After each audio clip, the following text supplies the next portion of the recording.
evening and welcome to our Covenant Healthcare sponsored pregame show on Bay County TV. Jeff Doan and Jason Newsham along with you. 2022, it's the kickoff to the football campaign, and we are excited. You know, we've been waiting for this since, I believe, April when we last did our baseball game, and just to get back out here, see the band, see the football team, see the cheerleaders, see the fans coming out. Week one, both teams are 0-0. It doesn't get any better than this. Well, we start with the Standish-Sterling Central Panthers off a Final Four run last year where Coach Malcolm in his fifth campaign really put together a fun team, and they're looking to build on that success this year. You know, just walking in and talking to a couple of the fans, I think the expectations now are even greater, which is great because I'm sure the kids that are coming in as juniors and seniors this year want to prove that the last year wasn't a fluke, and they want to prove that last year was about the program and not about maybe that senior class. So a lot of things to like about the Panthers this year and about their chances to at least get back and give themselves an opportunity to continue to improve and give themselves a chance to take a little run in the playoffs. Well, there's some recent prognostication from a good friend of both of ours that thinks they have a chance to be better this year than last year, and that's a pretty big mouthful. But they're Division 6 this year, which means that they head north instead of south after they get out of the district. Well, anytime that you give yourself an opportunity to play in the postseason as a coach, you're going to take it wherever they send you. You'd like them to come to you, ideally, but in the reality of it is you're going to go wherever that you have to face and give yourself that opportunity. That's all they're going to ask for. And if they can continue to build, because last year in week one when we did their game at Standish, they were good. We thought they were talented, but they seem to continue to improve and get better. And when you gel as a group, your camaraderie as a group, you really, as a coaching staff, your hands are almost untied because now they're really unleashing what they're capable of becoming as a group themselves. And with 11 on offense and 11 on defense, the only thing constant in high school football is change, but I think Standish uses the word reload and not change with their personnel. Right. There's not a lot of rebuild going on over there. You know, I think it took a little bit of time, you know, going into his fourth year last year and kind of getting the pieces in place, but it takes time. If you want to build a program, it takes time, and you want to do it the right way, and you don't want to sacrifice wins necessarily early for development or fundamental foundation. So, you know, by doing it that way, they were able to enjoy it, and now they're in a situation where the JV group, the 8th graders, the 7th graders, everyone's looking up to the Standish-Sterling Panthers as the role models, and how do we maintain that? So they've got a strong program, and it's something that you don't do it overnight, so it's fun to watch. You switch gears to the Pinconning area Spartans, and Coach Mulligan is back, and he's healthy, and he's excited and energized. Importantly, he's back. Yeah, you know, last year we had T-shirts that were being worn by the players. You know, Coach Hoisington stepped in for Walter and did a nice job, and really was able to take, you know, a situation that could have really divided a team and divided a community and brought them back together. And to do that in sport, sometimes it's almost poetic how you're able to do certain things in the game of football or in any type of game, athletic game, and really bring those guys together. So, you know, we're talking about building, you know, and Coach Mulligan is trying to build, you know, as we walked in today, you know, their youth football program's going on. They're practicing right now. You know, the excitement about having the lights on. I know it's not Friday night necessarily yet, but Thursday night lights. You know, there's a lot to be excited about, and there's a lot of good things happening here at Pinconning. So I'm excited to see what he's able to do now that he is back, now that he is healthy, now that he's had his time back in with the kids. I think one of the biggest challenges that he is going to have to endure this year and years moving forward is the numbers game. He's tickling 20 when all healthy, and that makes it tough when you sometimes can't even go live and practice with 11 on 11, but he'll find a way. Well, I think as a coach, you're always having to adapt, and I think that speaks volumes of what your ability as a coach is. You know, if you can't go live, I mean, there's some coaches who believe that they don't go contact during the week. You know, they want to save their guys for Saturday for college or for Friday nights for football or for high school. But the reality of it is they've got to get some opportunity. But for those guys, they got to have some success. And it doesn't have to be in wins. to be successful. But if they can build off of a solid performance, maybe a solid running game, they're switching up quarterbacks this year. They feel they finally are able to get Nashaka back into his natural slot receiving position. So, just being able to have additional bodies where you can now maybe put kids where they should be versus where they have to be out of necessity, and they're young. The other side of it, they're young. And I don't think that you can deny the fact that when you're young, you're going to have mistakes. But, again, it's about wins, not necessarily in the scoring column or the win column, but winning your team, winning your players, winning your position, allowing you guys to continue to grow so that maybe not this week, but maybe in week 3, the light bulb will go off and all of a sudden you're doing some really good things and putting together a string of good plays. Well, I think more than any Bay County team this year, I think from week 1 to week 9, you will see the most progress from this Pinconning team of any team in the county. Yeah, I don't disagree with that statement. I think the thing about them is, can they get better week 1 to week 2? Week 2 to week 3, and not get discouraged with the scoreboard, not worry about what the scoreboard says, because, as a player myself, as a coach, sometimes that the kids sometimes as coaches you look up at it and you almost are defeated before you can play. So I think, with Coach Mulligan being back, bringing that positive attitude, bringing that positive energy, it's more than a game. This is, real life is much more important than the game. So, there are things out there that they can grow on, again, grow up more so in life than they can on a football field. So they got a lot of, they got a great coach, they got a great lesson maker, and they got a great lesson opportunity to really grow. We are extremely excited that fall football in 2022 is back and with us. That about puts the wraps on our Covenant Healthcare sponsored pregame show. Back in just a minute with all the game action right here on BCTV. In the fight against cancer, you are never alone. The Covenant Cancer Care Center pledges to stand by you every step of the way. And standing with us now is MD Anderson Cancer Network, a program of MD Anderson Cancer Center, one of America's leading cancer care providers. This extraordinary affiliation gives families unprecedented access to world-renowned cancer treatment plans close to home. Together, we can fight cancer, hand in hand. Good evening and welcome back. Week number 1 of the 2022 football season. Jeff Doe and Jason Newsham and Nick Page as here we go with our opening kickoff. Standish won the toss and elected to receive. There is a ball that is just squibbed and down at the 30-yard line.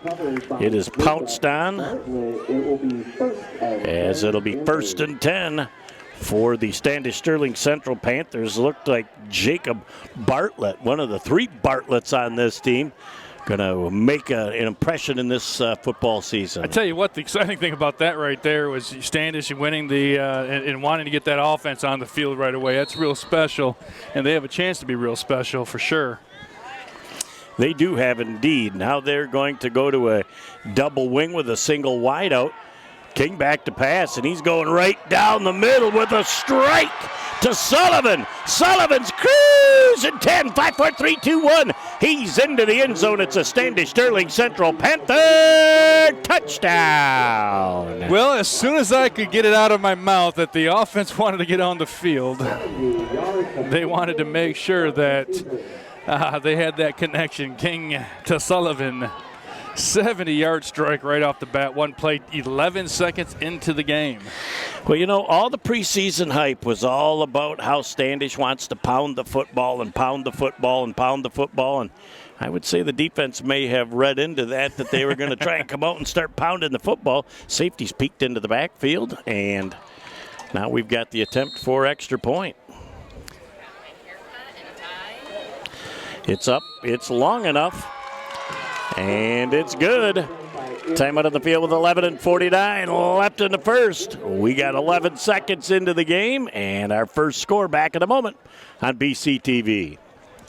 For over 75 years, Frank's Great Outdoors has served as the Great Lakes Bay region's premier hunting, fishing, and outdoor shopping destination. What started in the mid-1940s as a roadside bait and tackle stand has now blossomed into a 30,000 square foot outdoorsman's dream shopping location. Stop by the store located at 1212 North Huron Road in Linwood or shop online at franksgreatoutdoors.com to find everything you need to get your next outdoor adventure started.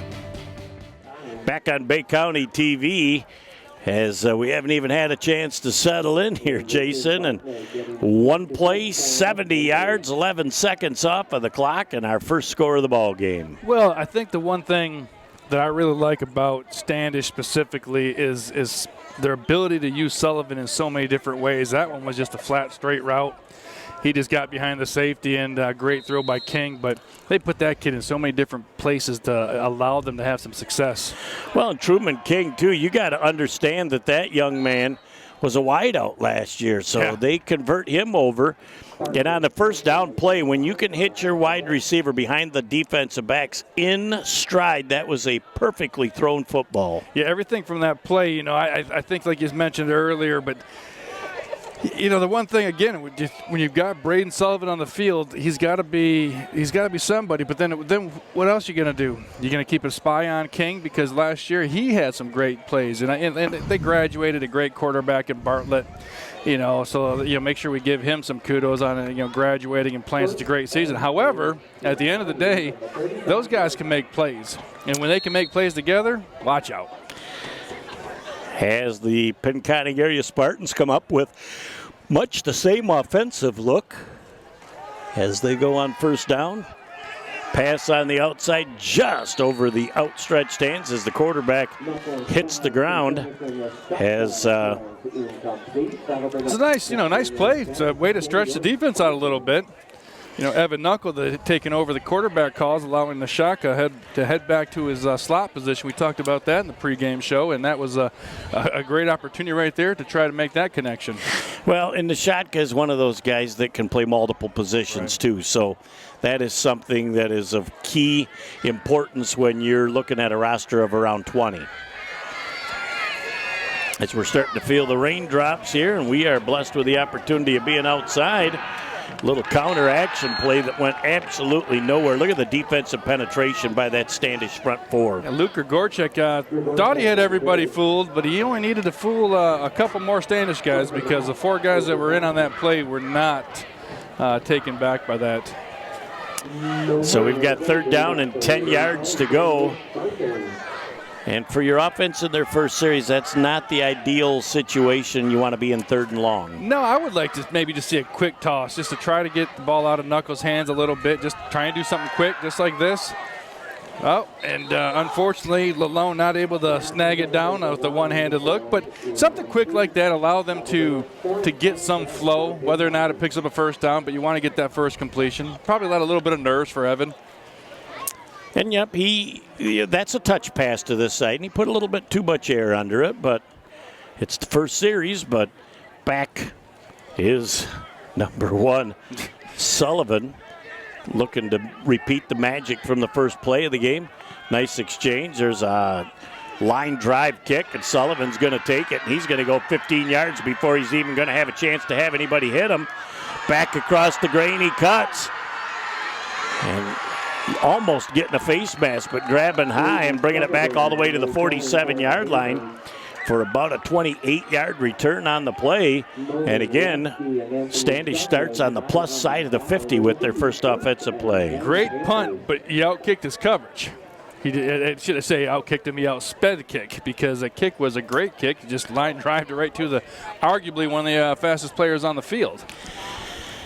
Well, and he did a great job, too. It was great pursuit coming from behind that caught Sullivan. As, again, the double wing setup. There's the handoff. A real nice open field tackle that time by number 11, Grigorchek, as Bartlett on the carry. So there's a gain of about 3 on the play. Second out and 7 for Standish. Well, I think this Pinconning defense right now, needs to get off the field, but get off without giving up any points. I think they need a little confidence boost right now. And it's going to be interesting to see great patience by Bartlett that time as he just waited for whatever to happen in the offensive line.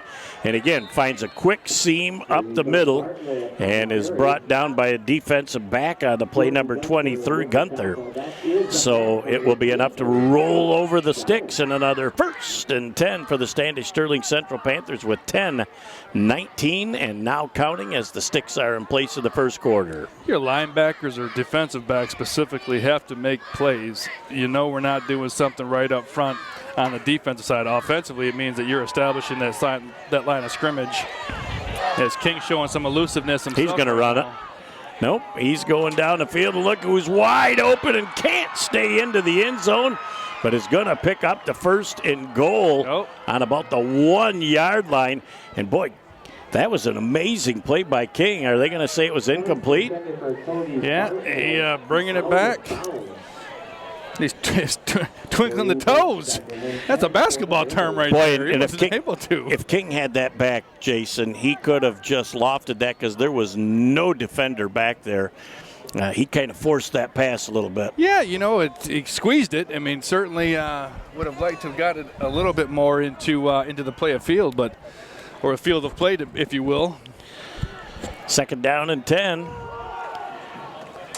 Bartlett, the ball carrier again. Another nice job by the defensive interior line, led by number 67 on the plate, Kelvin Holland, as Norman was in on that hit as well. So now 3rd and long 6 situation for Standish, as their offensive line has yet to totally establish themselves here in this first official drive. No, I think Bartlett, one of the things that he really does well is hit those seams. I mean, he's probably getting about 4 or 5 yards a carry right now on his couple of carries, but that's the one you got to watch right there. Number 1, when he goes in motion, there's a good chance as Bartlett gets out in front, gives him a block.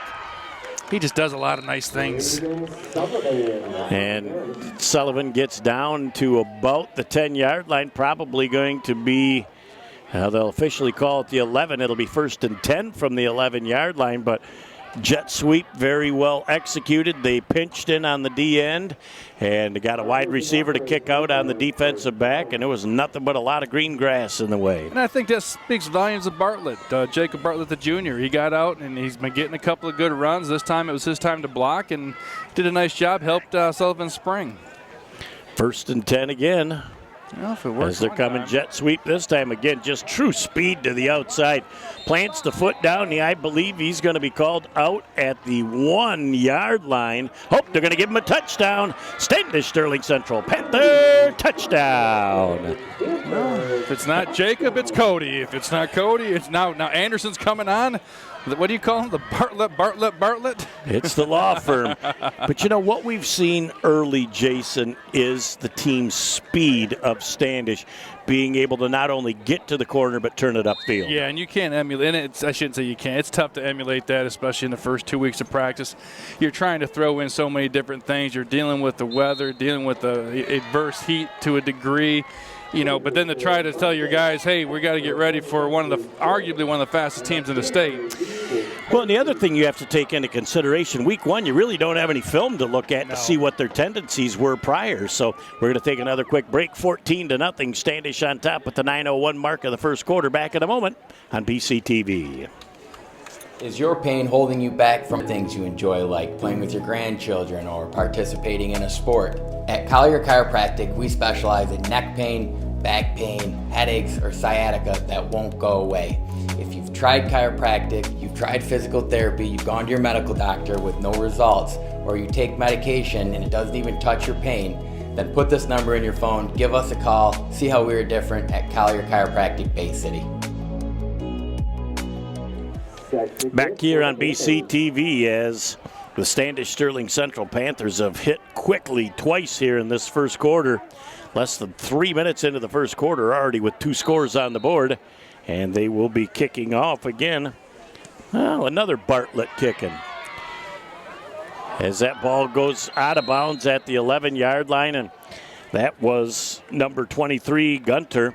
And, boy, you've got to be aware of where that sideline is at. And if that ball has a chance to be going out of bounds, you're getting it at the 35-yard line, not the 11. Well, the first time, that's exactly what happened. They let it bounce in front. It ended up bouncing out of bounds, and they at least had some good field position. This just makes it a little bit more challenging, especially when Standish can kind of pin their ears back a little bit and They're going to try and force Knuckle here. You know, they got to force him to make a play. You know, we were talking about positive yards, you know, making that first completion, all those little things that need to happen to give Pinconning just a little boost. Plus, give their defense a little bit of rest.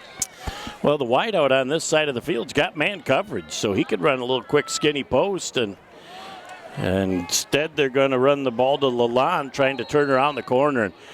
Look at the yellow hats to the football in the backfield. There's 4 of them. I was going to say wall of white that he ran into. You go with yellow hats, but that was a wall right there. And if you're not able to get into that defense and get just a couple of inches, push them back a little bit to put them on their heels, you're really not allowing that running back a lot of opportunity to get positive yards. Well, and I think as an offensive coordinator, you've tried a wide gambit of plays here in the first series of 4 or 5 plays for your team. And they're just looking for defensive tendencies, too. But this defense is in attack mode right now. Right. They're pitting their ears back. You got them at the 11. This is going to be probably a toss over to Nashaka. Ball almost intercepted as it was tipped by number 5, Bartlett. And almost intercepted on the play by Truman King. He came over the top real quick, but I thought that might even fell in Nashaka's hand. He looked up. Yep. Not quick enough. And the thing is, the pattern was nice. The ball might have been a split second late getting out of the hands of Knuckle. Well, I tell you what, when it was tipped up there by Cody and he made a nice read on the play, it's usually not a good thing. You know, when he's able to get to the ball, make his hands on the ball first instead of your wide receiver. 3rd down and 11 yards to go.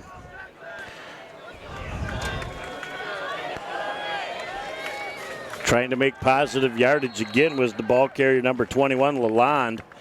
And he was smothered right about the line of scrimmage again. Hunter Strong for Standish.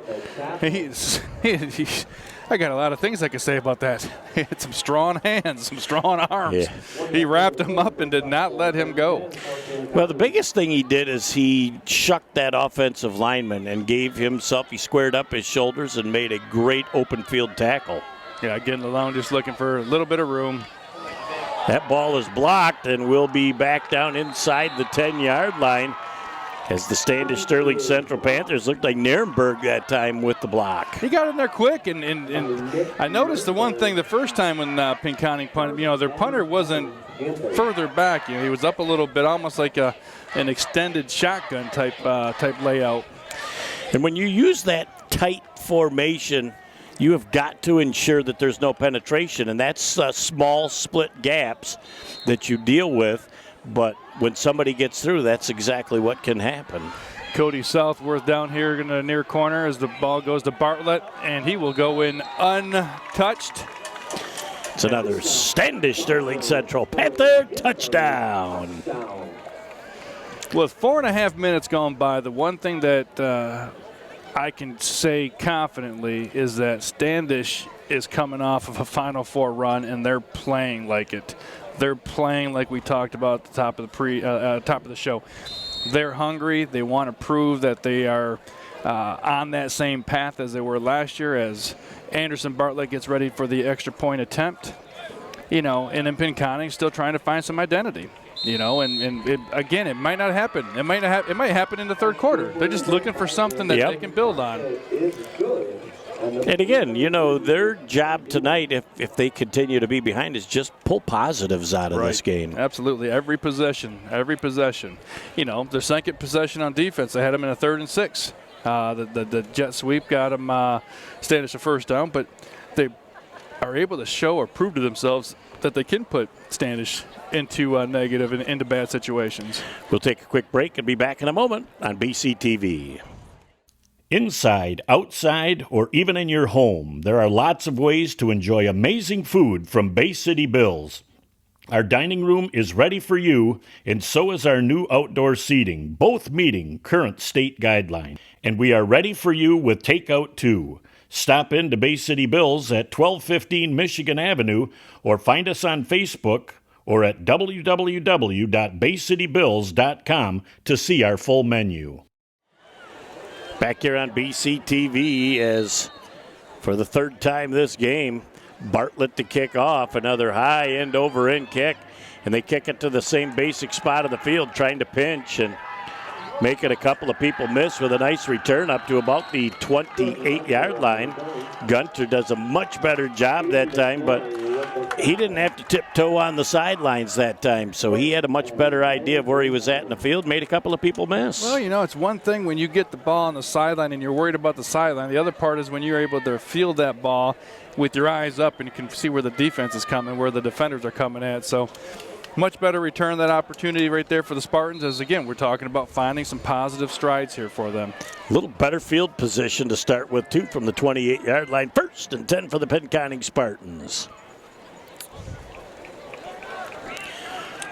Nice little counter play, and that went to number 21 on the play, Lalonde. I like the way that play was set up, but again, when you have the defensive front four into the backfield of the offense, really tough to find a seam to make that kind of a play work. Yeah, Jackson Dittenber and Morgan Welts for Standish, two big guys up front, number 72, 77.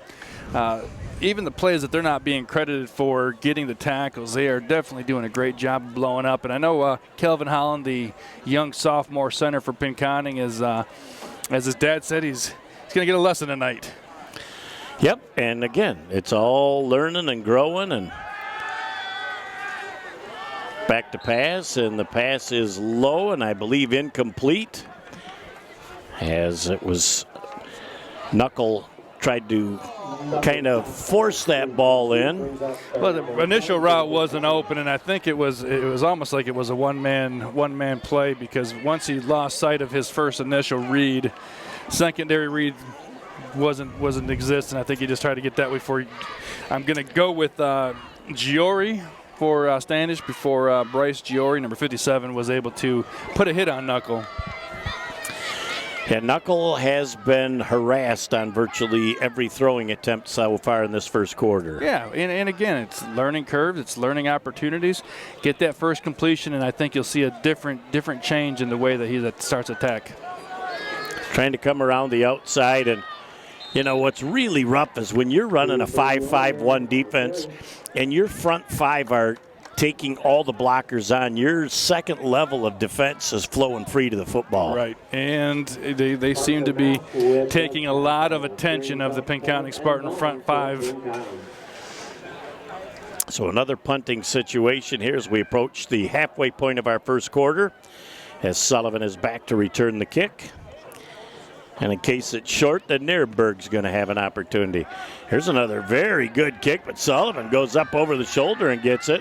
He's looking to come to the corner, and he's got the corner, and he's going to be down the sidelines inside the 35 down to about the 34-yard line.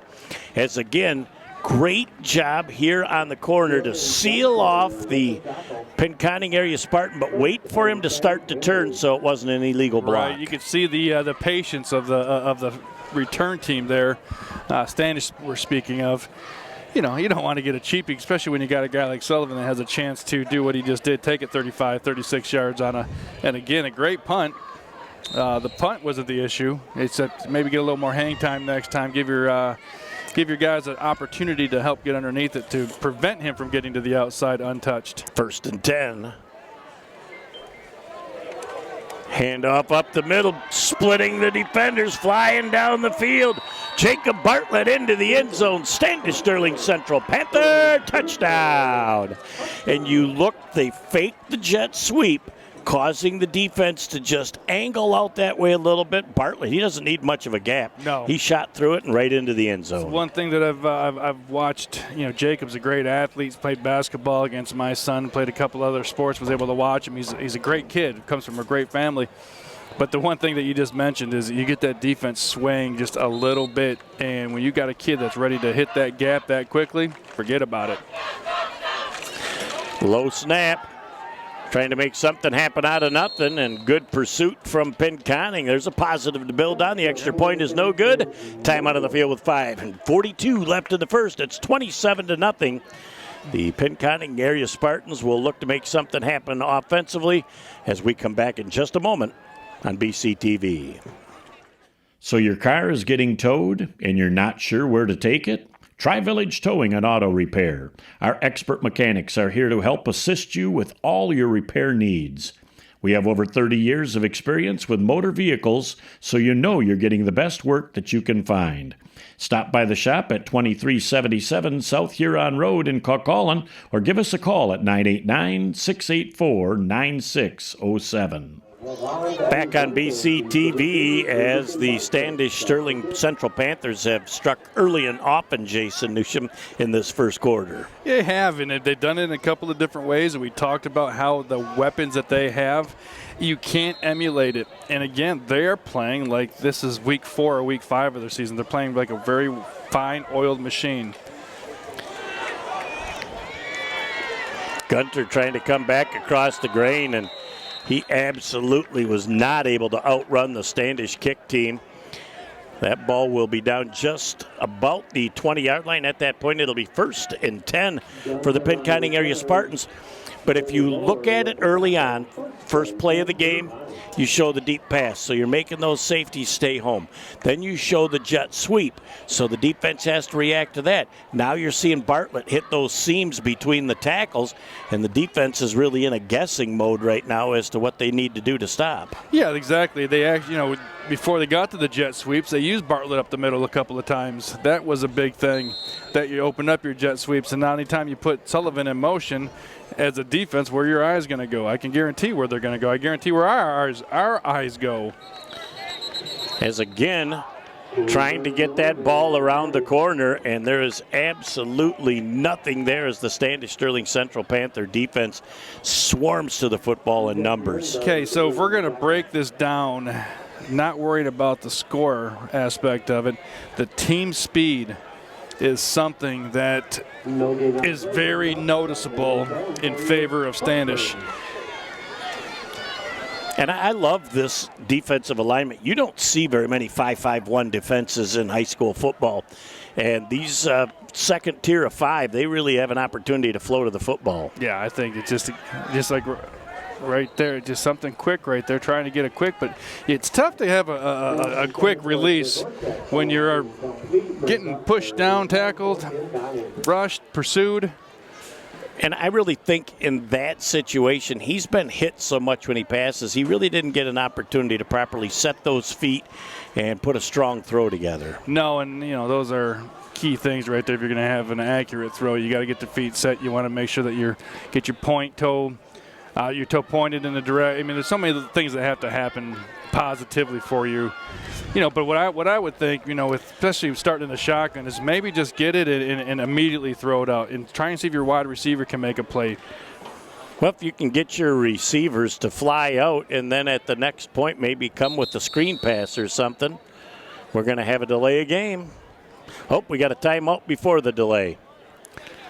So a great job by the Pinconning coaching staff to see that 40-second clock was about to run out, so they saved themselves 5 yards of real estate.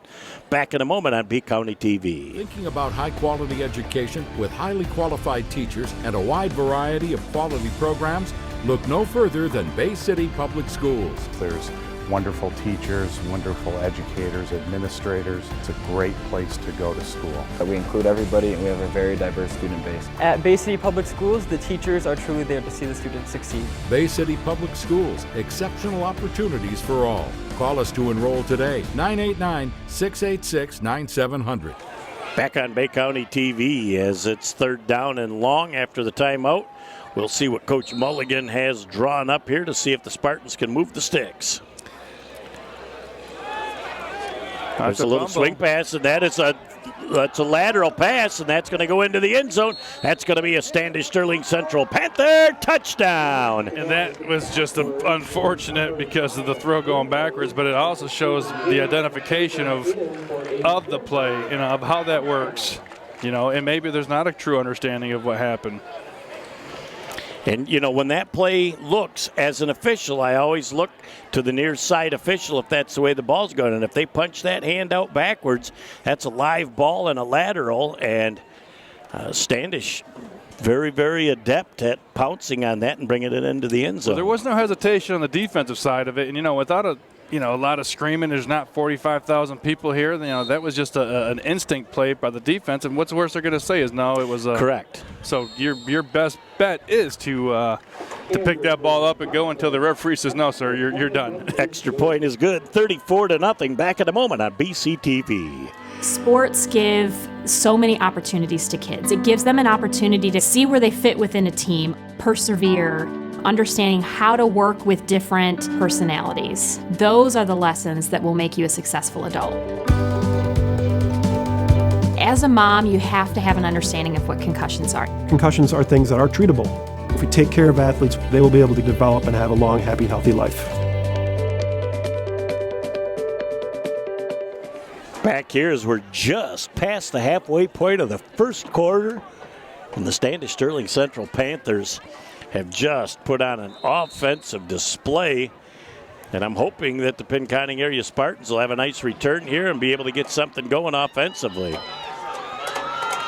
Again, just up over the 20, and there's no room for him to roam. No, and that was a great stick right there by 36. As Billy Lohr said, let me get my name announced by the big speaker.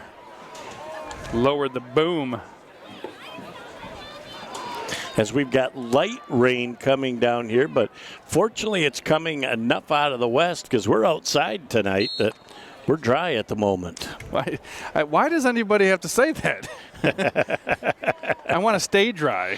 Yes. So don't say it. I want to be like the basement system, be dry. Exactly. 1st and 10 for the Pinconning area Spartans.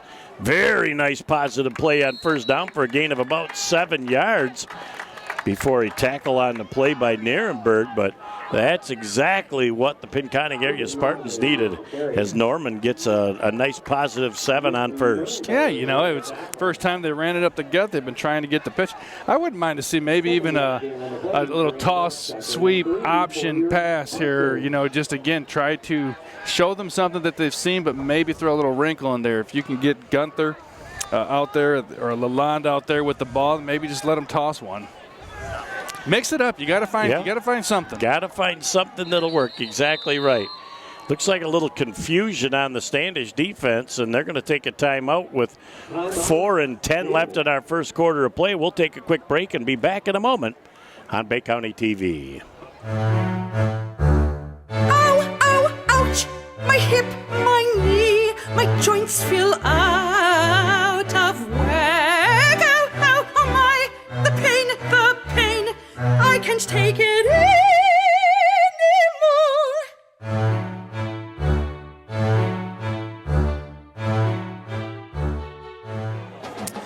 Back here on BCTV as the Pinconning area Spartans come over, and Coach Mulligan's got to be pleased with that last play, getting 7 on first down. Again, they go right back up the middle, and again, successes. They're going to move the pile very close to that first down marker. They're going to get the first down, so first down of the game for Pinconning, and it comes at a time where they needed one. Cooper Norman says, Coach, we've been giving everyone else an opportunity except for me. And what an awesome opportunity right there. Got a little positive, get a little crowd reaction here from the faithful Spartan fans. Well, plus any time you can move the sticks a few times and keep that potent Standish offense off the field, you're doing the right thing. Absolutely. It's all baby steps. Again, it's positive right there. It's positive right there. That little pass option. Knuckles going out right now, and again, jumping that route is Bartlett defensively, and that thing was nearly a pick six. Jacob, Jacob, number 21 for the Spartans, had that play read. He had that one pegged, and Cody was the first Bartlett to have his hands on the ball, and Jacob was like, you know what, I can do what my cousin can do, but I'm trying to do a little bit better. I want to get in on the activities. So 2nd down and 10 for Pinconning as we're at 3:48 left in our first quarter of play. I'm kind of old school, so I'm one of these guys as a coach that says I'm just going to keep feeding Norman until somebody stops him. Let's give him the ball back and let's see if he can't make something happen. as he gets to carry that time. He is a big, strong running back. He's not the most fleet of foot of anybody, but he still goes north and south and squares up the shoulders, and he'll finish. Well, it's going north and south from that fullback spot is all you want out of your fullback. You don't need him to worry about your showing off his speed and showing off what he can't do. You want to see what he can do. No lateral movements from your fullback. You just want them to pound north and south. It reminds me of a guy that we officiated in a basketball game, Corey Schlesinger. Yes. That guy he couldn't run east and west to save his life. Nope, but he broke enough face masks. There's another great positive play on third down, but unfortunately it was 3rd and 8. Now it's going to be 4th down and about 3 or 4, but I think that Pinconning is starting to see something here that they can work on. And if they can get the defense looking at Norman, they might be able to spring a counter or something else to build off of that. Well, just like we saw with how Standish was kind of methodically breaking down. Now, Pinconning area Spartans are finding their own little niche. Their niche. So 4th and 3, and looks like the Pinconning area Spartans are going to roll the dice. That's a good opportunity. It's a good try. They're out, near the 40. And Standish is coming with 6 or 7. Well, maybe try a little drawing off sides, keeping everything out. The timeout right there. Yep. Tried to get Standish off sides. Very disciplined by that front 7. I think Knuckle might have had a better opportunity had he maybe clapped his hands or something instead of looking over at coach going, hey, when's the timeout getting called? Timeout on the field with 2:13 left in the first. Take another break and be back in a moment on Bay County TV. There's just one place where students are students first, and athletics are played with purpose and perspective. That place is your local high school. High school sports offer more than the joy of competition. Studies show that student athletes are also likely to enjoy greater levels of achievement in other areas of their lives, including academics. High school sports, a winning part of a complete education. Back on BCTV, I'd like to thank our sponsors, Covenant Healthcare, Bay City Bills, Village Towing, Frank's Great Outdoors, Collier Chiropractic, and the Bay City Public School System climbing on board this year. So we'd like to thank everybody that has helped to make the start of this football campaign a success. Yeah, without our sponsors, we're not out here, so we appreciate everybody stepping up, and we appreciate the viewers and the listeners, frequent our sponsors. Go out there and tell them you heard them their name right here on Bay County TV Sports. 4th and 3. Knuckle has that altered snap count, and somebody gets into the neutral zone, and the Pinconning area Spartans get a free 5. That's a nice first down, and you got to just correct me though, Mr. Official. This is an IBM. You make the call. Does the defender have to make contact with the offense, or once he jumps into the neutral zone, is it an automatic in high school? You break the neutral zone, the flag comes out. And both officials had it, but the rule of thumb is if it's on your side of the center, offensively or defensively, that's the side of the field that should throw the flag. As banging forward is Norman again. Another positive first down of about 4 yards. So starting to see things happen here. Well, if Jeff Beisel is coaching out there, he just wants 3 yards. So if you're getting him 4 yards, he's getting a first down on every third down. He's bonus. He's not even worried about 4th down. How awesome is this drive right now, as we preached and talked about, coming back off of the defensive score for Standish, the offensive miscue, getting the guys back together. And when you need a good drive, it's after a turnover, and especially when it's a turnover, it turns into 6. As they run into their offensive set again.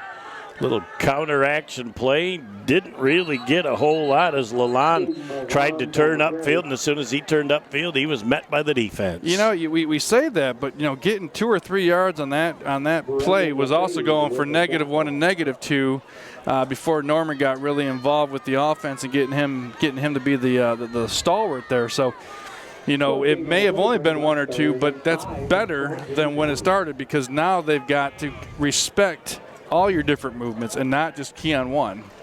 So it's the progress that we were talking about that we are looking for, and already from early in the first till late in the first, you are seeing at least some success with those plays that didn't do anything in the first couple drives. Yeah, progress, not perfection, as we say, as you had a couple of guys moving at the same time. So false start on the offense.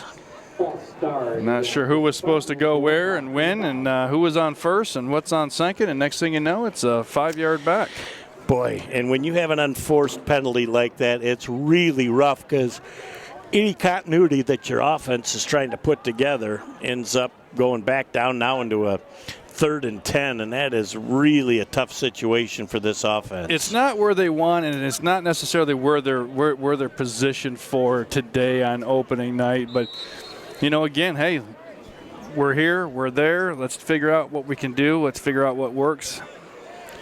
Also, be nice to get Knuckle an opportunity to get his first completion. Oh, they had the absolute perfect play called, and we got a penalty flag from our back judge. Yeah, we haven't heard from him tonight. Well, we had a delay of game. He got to throw his hanky out, so now he's going to have – Mama's going to get upset if he gets a little dirty on that hanky. He'll have to get the Tide stick out. I don't know. How are they communicating? I feel like they're pulling out the old Campbell soup can in a string. We're going to find out. Holding on the defense.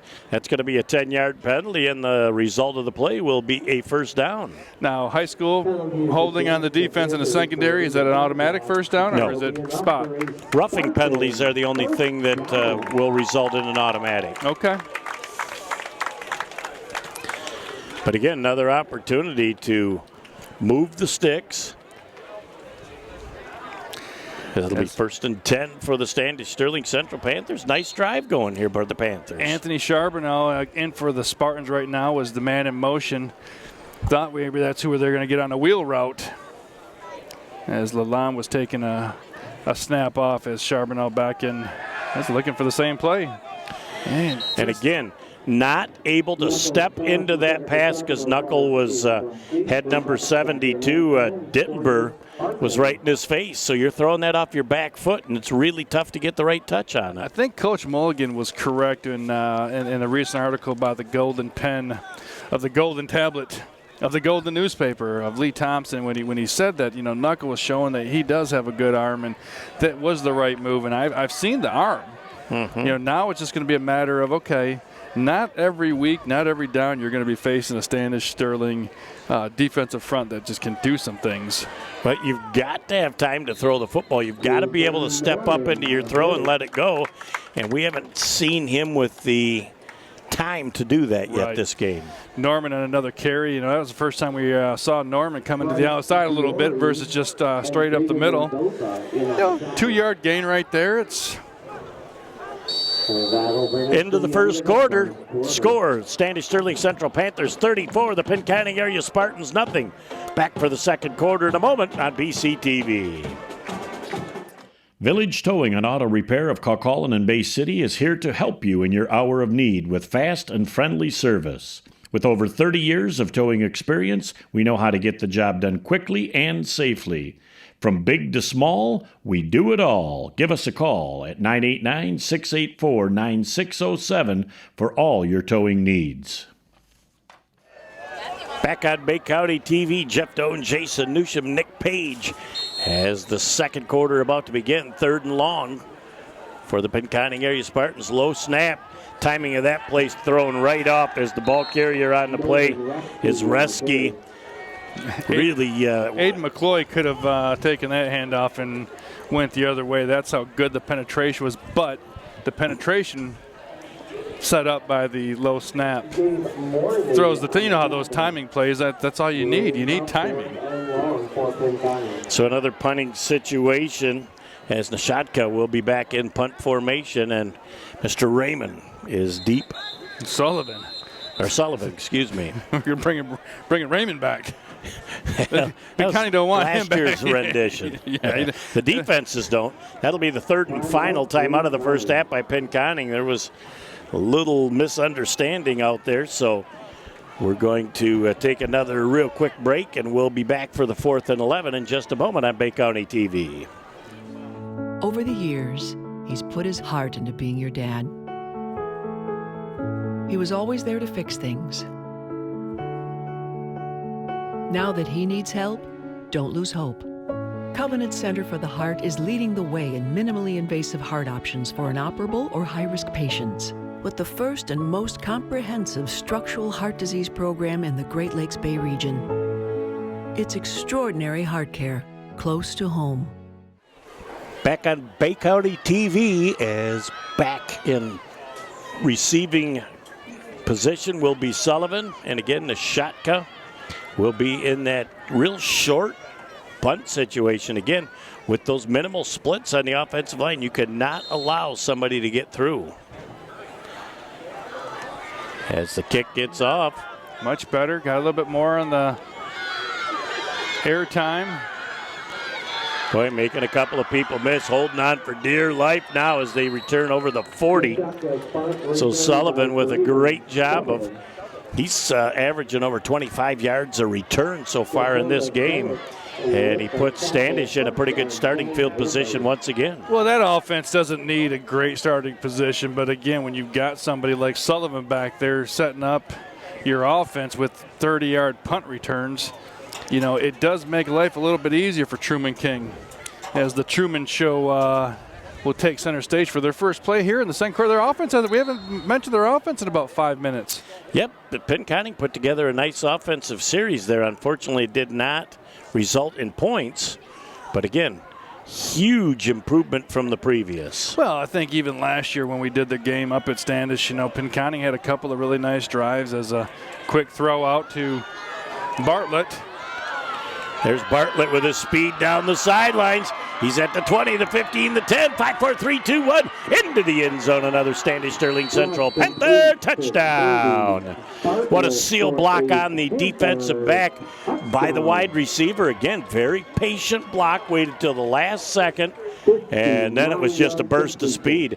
And what you saw from the safety rotating over, Jason, is that receiver got to the spot before the defender thought that he was going to get there. So you say it's a bad pursuit angle, but again, when you don't have that speed and practice to duplicate that, you take the pursuit angle that you see every day in practice, and that's what turned that from a 25-yard gain into a touchdown.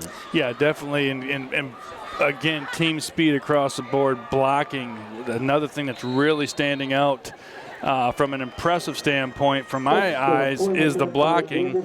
We talked about the patient blocking earlier to avoid getting a block in the back, and that was a great seal opportunity right there just to get Bartlett the ball in space. We'll take a break and be back in a moment on BCTV. Inside, outside, or even in your home, there are lots of ways to enjoy amazing food from Bay City Bills. Our dining room is ready for you, and so is our new outdoor seating, both meeting current state guidelines. And we are ready for you with takeout too. Stop in to Bay City Bills at 1215 Michigan Avenue, or find us on Facebook or at www.baycitybills.com to see our full menu. Back on Bay County TV with 11:01 left in the first half. The Standish-Sterling Central Panthers with 41 unanswered points on the board here in the first half as they just continue to show their speed in space and make big plays. And you got to give credit. We're 13 minutes into the season. You know, they scored in a multitude of ways. It's a nice opportunity to get some positive yards. Only one person back. Look at the hit by the kicker to slow him down until the reinforcements come, but that's the return you're looking for. They'll get it down to the 42-yard line. At that point, it'll be 1st and 10 for the Standish or some Pinconning area Spartans. Well, last year, if he would have taken that hit like that, he'd have been the quarterback. So now he gets to come to the sideline and at least take a catch a breath. He had some strides right there. He kind of reminded me of a little Haywood Jeffries from the Houston Oilers back in the day. Long strides, kind of standing straight up. Well, they were coming right at us, and they got a really good seal block. Once he saw that hole, he almost found another gear and made a huge return on the play. It's amazing what happens when your eyes see that hole and how quick you actually can get to it. First and 10 from the 42-yard line of the Standish-Sterling Central Panthers. Knuckle has a chance to set up this time, letting it fly in and out of the hands of the intended receiver. Pretty well defended that time by number 60, Billy Lahr. Oh, I think it was good defense beat good offense, because it wasn't a bad throw, and he had some pretty good opportunity, a nice loft on it, and he had an opportunity to show off and get his feet set. And that wide receiver was Gunter again. And after this year, you are going to have nothing but... Oh, I had to get some lottery tickets here. It's worth $1,000, so guess what? We got to be part of that to help incorporate Bay County TV. That ball's fumbled on the ground, and it looks like it's going to be recovered by the Pinconning area, the Standish-Sterling Central Panthers. And that play was a little slow in developing. I don't see a response by any of the officials. There we go. I wasn't quite sure. I think everybody was shocked. It was a late handoff. It was on his back. Correct. So it is just crazy how the faithful come out here and spend on the 50-50 for this program. As again, a first down run of about 3 yards by the Standish-Sterling Central Panthers with 10.5 left in our first half of play. Well, I think the other thing right now, and as I was alluding to before the Cody Bartlett touchdown, is now we're about, 14 minutes into the new year. It's 41-0. You've got to still work on your player. I mean, this is their first game. You can't just sit them, and you can't stop playing, and you can't take a knee. But it's going to give some kids an opportunity for Standish to get on the field and allow themselves to get real game experience that you can't beat in practice. Well, and I really like what they're doing between the tackles, because if you have any success between the tackles, you're going to certainly open things up on the outside. Yeah, absolutely. And again, it's staying true to your fundamental foundation. As Brody Sullivan looks like he's taken over the signal calling for the Standish Panthers here in the second quarter. I would say he's a younger brother, Braden, but there's I'm sure there's more than one Sullivan family. But last year they incorporated a 2-quarterback system through a lot of the year as well. So never hurts to get your back up some meaningful snaps. Oh, absolutely not. Trying to cut around the outside, pretty well defended, but running through the tackle that time was number 26, Lefebvre. Almost caught at the line of scrimmage, but able to keep his balance, move forward to about the 42-yard line. At that point, it'll be 1st and 10 for the Standish-Sterling Central Panthers. Had a little shoestring opportunity there, and I thought maybe, but his ability to counter that and maintain that balance was very important, and allowed him to pick up another 5 or 6 yards. Again, moving the sticks, dominating the clock and the time of possession here in the first half. Jet sweep option. And got the corner again. They're going to call that a block in the back. I'm not so certain that that's what I saw there. Hit him from the side, but I thought the helmet was in front of the numbers and not behind. But that's a tough call, and he's got a much better look at it than I do. Well, officially going to be a holding call. And you know as well as I do, officials never make mistakes. So no. Absolutely correct call. I will never question an official. The only official I ever question is you. Yes, but you're allowed to do that. Because I'm usually officiating with you. I don't know what he's doing. Those are great halftime conversations. So the 10-yard penalty, I'm certain, will be accepted. And that will, assistant coach there says, I played offensive line. I don't really have the best arm. Gave it a shot. I feel like we're throwing cornhole out there. We're just trying to get it somewhere near the board, folks. Last night I was officiating up in Standish for the Pinconning Standish game and tossed the game ball off. I had to change a possession to one of the assistant coaches and hit him in a bad spot right in the hands, and it trickled right through the ground. And he said that's why I was an offensive lineman.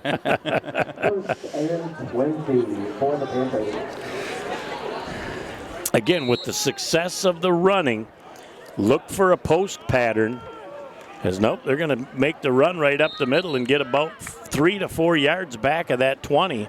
Lefebvre on the carry. Lefebvre again, yep. So they're already incorporating some other people on the offensive line. It helps, when you've got, Jacob Bartlett get your team off to a really nice start, hit the holes a little bit. Allows Lefebvre a couple of opportunities, a senior coming back for year number 4 here in the Standish program. Get him a couple of opportunities to do his thing. Well, and when you look at Gonzalez and Willentz, they're probably 275 pounds each, and they like to play together in the same spot. So there's a great run. And those two people pulled through the hole to help create a seam, and that was number 46 on the carry as Rokas. Well, again, they've showed the sweep action, and you got to respect it. They've got speed trying to get to the outside. So, yeah, they were down second and 20, 22 there, and now they're down 3rd and 4 off of 2 little run plays up the middle. It just shows you how dominant that offensive line is, but also, again, by showing them different looks, it allows you to make that defense just a little off balance. Eyes maybe in the wrong spot, and then you got to keep track of the ball. Out in the open field, wide receiver slipping, and the defense coming right up to make a quick hit on the play as it was Southworth. And it's just starting to get a little slick out there as we've just had some heavy sprinkles over the last half hour, which might, along with the evening dews, are causing a little bit of slickery on the field. So now 4th down and about 7. It's going to be interesting to see. Standish looks like they're going to make an attempt and go for it here as Sullivan brings the offense up to the line of scrimmage. Yeah, interesting to see Brody Sullivan, the sophomore quarterback. But when you've got opportunities to have success, they got a 1st down. Rokas on the carry. Tucker Rokas, relative of a longtime friend of ours who passed away a couple years ago, called Bay City Bob. Yep. He related to a lot of those Standish folks up there, the Stodolics, the Shepherds. They're all one big happy clan up there. Bay City Bob, that was one happy individual. Absolutely. Enjoyed working with him, and he just enjoyed being around the kids. Yeah, absolutely, and did such a nice job. He, reminded me a lot of you. As Judge Schmales would say, he had a certain zest for life. Lived it, baby, lived it. 1st and 10 for Standish. Again, looks like they're not going to try and fool anybody now. They're just trying to power it forward. Look at the leg drive on that run, trying to get the extra few yards, and I think that was Nierenberg on the run. And we know that he's got some wheels, so you want to get him low. You don't want to let them legs keep churning, but that strength that he just showed was mighty impressive. 6:09 and counting left in our first half of play as Standish is trying to get down the field and put another score on the board, which will give them points 47 and potentially 48 here as we're at the midway point of our 2nd quarter. Yeah, we're under 6 minutes left here in the first half. I think the one thing you can take away is Pinconning, I think, in general, has played better. They've played stronger. Standish on the other side of it, by getting a couple of touchdowns, they're able to rotate some guys in, keep some guys healthy. There again, the ball carrier. And it takes 6 green hats right there to bring down Lefebvre. That just shows you, Nierenberg again. Yep. They talk about that strength in the legs. As Norman had the first hit defensively, but again, you're talking about 3-4 yards downfield before that initial hit's coming from the defense. And Standish has proved in virtually every run and play tonight to finish by falling forward. Yeah, you're going to get a lot of extra opportunities, an extra couple of inches that are going to show up on that 3rd down and inches when you need just that little bit by going forward versus going backwards or going sideways. But it also says a lot about Nierenberg's strength when it takes a guy like Cooper to require 3 or 4 teammates to help bring him down. So we had a false start on the offense. And these are things that Coach Malcolm for Standish, I mean, he's not happy with these, I'm going to call them silly penalties, but false starts, holding. He wants his guys to play clean, regardless of what the score is, and regardless of who the opponent is. Yeah, when you do what they call unforced errors, that really is hard, but that's why you have the film session on Sunday morning, normally after a Friday night game, so that you can rehash those things and try and correct them. Might be the most politically correct way to address that. 2nd down and 10 yards to go. Sullivan still the quarterback. Nierenberg the running back. Double wing set up of the wide receiver to the far side of the field. Oh, Nierenberg's got a hole, and he breaks up the middle. Nearly took it to the house, but a nice tackle that time. It's the safety with a touchdown saving tackle. Getting up a little bit slow off the ground, though, is number 62. With the tackle. Hope they give it to Fabino. Numbers are starting to get a little dirty on the field for Pinconning. And, at the start of the 2024 season, you are going to be forced to use a block-numbered system on your jerseys so that none of this scripting will be an issue anymore. They'll all be plain to see. They have to be outlined with a contrast color.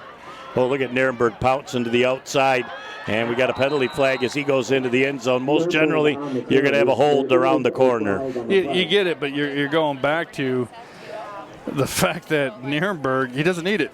Yes. He doesn't need it. He had it popped outside. Nothing was up front. He's got the ability. He's got the IQ. He's got the skill to pop it to the outside. Let him go. If you feel you have to hold, that's going to be a conversation that Mr. Nierenberg is going to have with his receiver or whoever is going to be guilty of it, saying, look, I got this. Yep. Yeah, no need to make an illegal block here when I can get something positive out of this play. Might not get the end zone, but I make positive yardage. Right, and now we're going back, and it's going to be 1st and 15. Well, 1st and goal from the 15. I apologize. 1st and goal from the 15. Right. They've got the down boxes out. I don't understand that. Uh-oh. Ball down on the ground. I believe Standish picked it back up. I tell you what, Nierenberg. that looked potentially dangerous to how he was turned in. Yeah, he fell and was hit in an awkward position. Of course, I'm 6'6", and every time I see somebody's knee go in a different direction, I forget it's not my lack of athleticism that's out there. We got real athletes out here now. Indeed. Is it 2nd down and 10 right now, and I'm trying to look at Nierenberg. Doesn't look like he's got any hitch in his giddy up.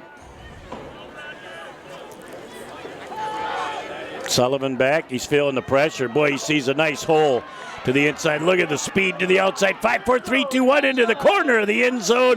It's a Standish-Sterling Central Panther touchdown. Good. Let me take that back. Great decision right there, what you just saw. You saw him look. Option 1, nothing. Option 2, nothing. Straight ahead, nobody. So he tucks it and goes. Then he sees a seam to the near side of the field, plants his foot, and beats the defender to the corner. I would say when he turned to option number 3, he saw a sea of green, but that would be the color of the defense. So yes. In this situation, he actually saw, was that Mount Forest Township that's just north of here? He was running for there. That's where he was going. Bartlett on the extra point, 47-0 with 3:03 left. Trying to come around the corner. Don't think he's going to be able to get into the end zone, as Sullivan will be brought down around the 8-yard line. The extra point is no good. Time out of the field with 3:03 left in the first half. 47-0 Standish over Penny. Back in a moment on BCTV. Right, this is Adam, take 2. Mark? I guess. I go like this. The best part about playing football in Texas has to be the reaction from the community. I want to encourage others to play volleyball or choir because you get to experience new things and do stuff that you've never done before. My reason why is passion. My reason why is pride. Back here on BCTV as the Standish-Sterling Central Panthers have scored once again.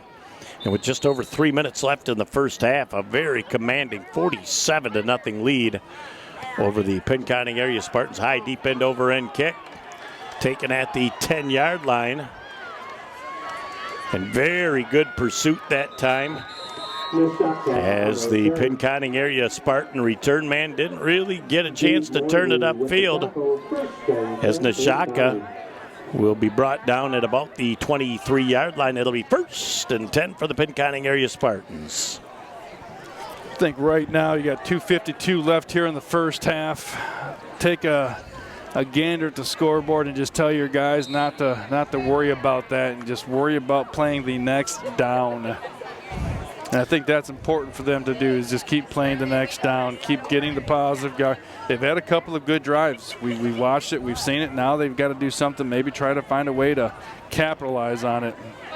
Norman up the middle, bangs forward. Look at him move the pile for an extra 2. Norman's been one of the bright spots for that offense in the first half. He has, and by him allowing Knuckle back there to almost get a little breathing room, because he's had a couple of times since Norman started really taking the ball up the middle and getting 2 yards, 3 yards, 2 yards, 3 yards.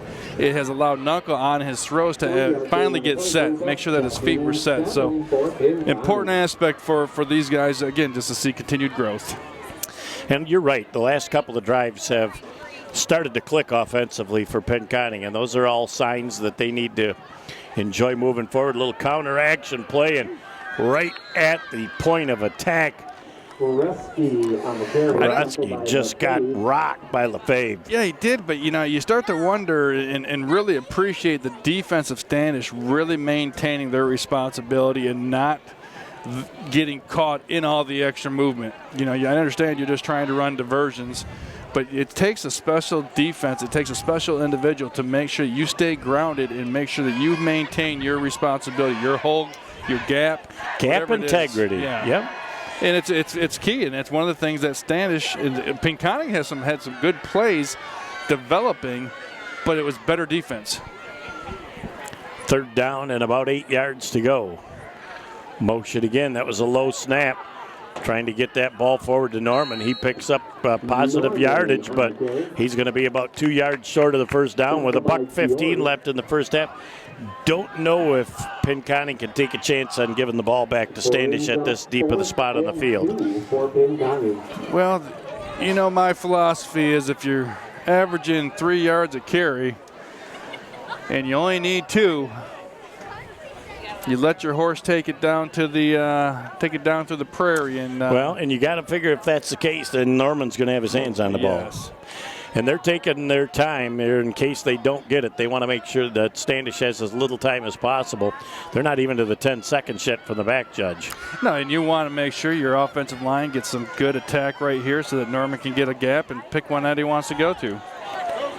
As he banks forward, I do not believe he picked up the first down, as the defensive pursuit again from Standish just overpowered, led by number 70 on the play, Cody Hawkins. They just blew that play up.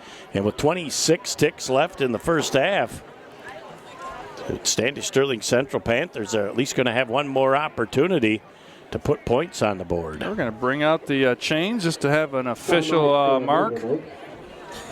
Don't understand why. I'd say he's the length of a football shy. Well, we're going to find out how good your eyes are from here at midfield at Spartan Stadium. Spartan Field. I had pretty good luck last year, if you remember. You got lucky a couple of times, if you remember. See, it's all subject to interpretation. As the chain crew, shall we say, meanders out to the field. They're going to put that down. They're going to stretch that out. And half the length of a football short. Half the length? That's about 2. Oh, my. Well, obviously, I got a bad angle here. Boy, based on where those chains were on the other side of the field, I didn't think there was any chance that could have been a first down, but glad that they checked it. Glad for Pinconning to give them at least one more play. Remember, they've used up all 3 of their timeouts. They have. They're probably only going to get 1, maybe 2 plays done here before the end of the half.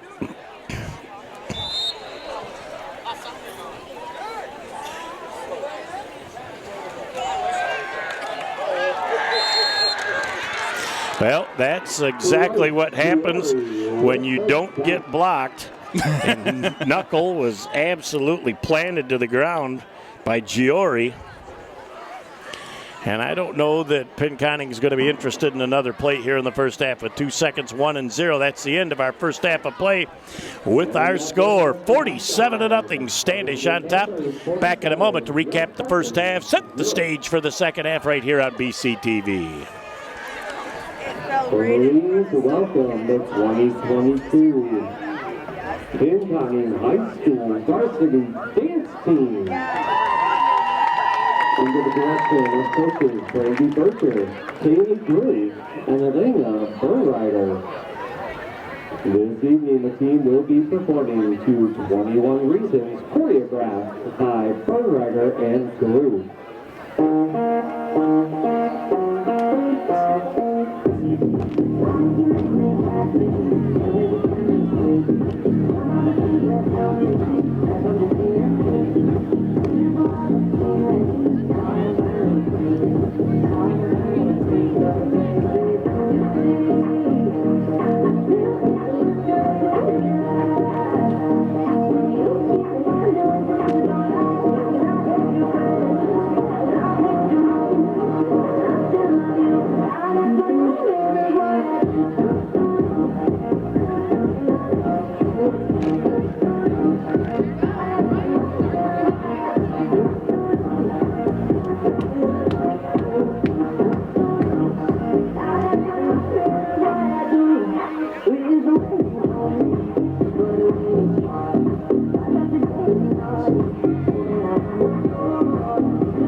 Come see the difference at Collier Chiropractic.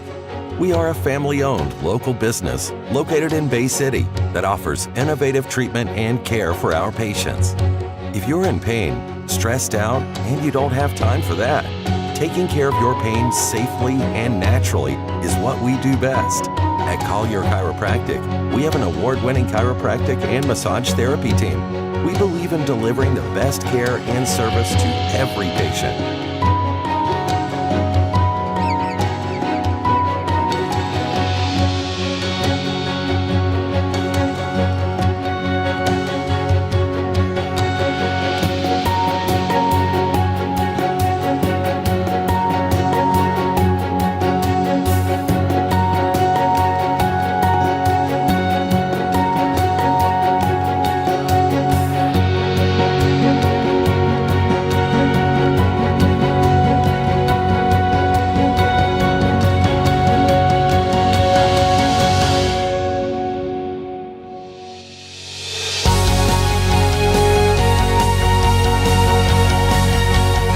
We offer same-day appointments, evenings, and Saturday morning appointments.